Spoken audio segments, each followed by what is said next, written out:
For RG Kar, তোমার বিচার চাই, তোমার বিচার চাই।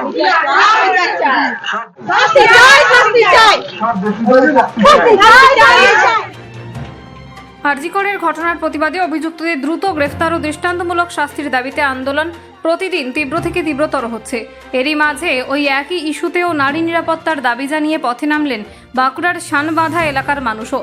রবিবার বিকেলে দাবি সম্বলিত প্লাকার্ড ও জাতীয় পতাকা হাতে ওই প্রতিবাদ মিছিলে পথ হাঁটলেন অসংখ্য মানুষ। নেতৃত্বে ছিলেন এলাকার প্রমিলা বাহিনী।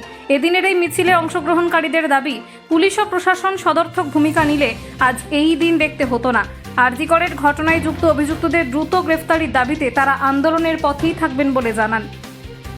যে আরজিকরের যে আমরা ঘটনাটা দেখছি, কোনো 17 দিন হয়ে গেল, কোনো বিচার নেই, কোনো দোষীর শাস্তি নেই, কোনো কিচ্ছু নেই, যার ফলে মেয়েদের যে এই যে নিরাপত্তাহীনতায় মেয়েরা ভুগছে, তার জন্যই আমরা এই রাস্তায় নেমেছি। আজ গ্রাম থেকে শহর এই আন্দোলনের মুখ কেন, কি দেখছেন? এতদিন তো পেরিয়ে গেল। হ্যাঁ, দেখছি যে যখন বিচার পাচ্ছি না তখন আমাদেরকে বেরোতেই হবে, তা নাহলে আমাদের পরে প্রজন্ম এই তো নিরাপত্তাহীনতায় সবাই তো ভুগবে। কোনো মেয়ে বাইরে বেরোতে পারবে না। আর স্কুল কলেজ সব মেয়েরা এখন মানে নিরাপত্তাহীন হয়ে গেছে, যার ফলে আমরা আজকে রাস্তায় বেরিয়েছি যাতে মেয়েদের একটা নিরাপত্তা দেওয়া হয়, সেই জন্যই আমরা বেরিয়েছি রাস্তায়। এখানকার প্রচুর মেয়ে যারা শহরে টিউশন বা কলেজ চাই, কতটা নিরাপত্তার ভাব গার্জেন হিসাবে আমরা তো সত্যিই নিরাপত্তা পাচ্ছি না। যা দেখছি চতুর্দিকে, যা দেখছি, বিশেষ করে আরজিকরে একটা ডাক্তার মেয়ের উপরে যেটা হলো, সেটা তো মানা যাচ্ছে না। ওই জন্যই আমরা আর করতে পারছি না, মানে আমরা মানে বাড়িতে নিশ্চিন্তে বসে থাকতে পারছি না। বাচ্চা বাচ্চা মেয়েদেরকে স্কুল কলেজ পাঠিয়ে আমরা বাড়িতে নিশ্চিন্তে বসে থাকতে পারছি না। আজকে ওই জন্যই আমরা বেরিয়েছি রাস্তায়। কতটা আতঙ্ক কাজ করছে?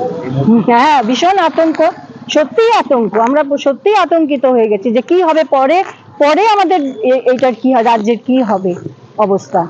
কোথাও কি পুলিশ প্রশাসন আপনারা আস্থা হারিয়ে ফেলছেন? হ্যাঁ, অবশ্যই পুলিশ প্রশাসন তো কিছুই, আমরা পুলিশ প্রশাসনের উপর কোনো আস্থাই নেই, আমাদের কোনো আস্থা নেই। তা নাহলে আজকে আমাদের পথে নামতেও তো। পুলিশ সঠিক বিচার চাই আমরা।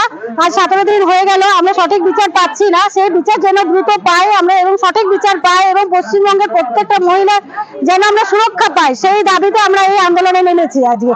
এবং যতক্ষণ না আমরা এই বিচার পাবো, সুবিচার পাবো, ততক্ষণ আমাদের এই আন্দোলন চলবে। কি দেখছেন অবস্থাটা?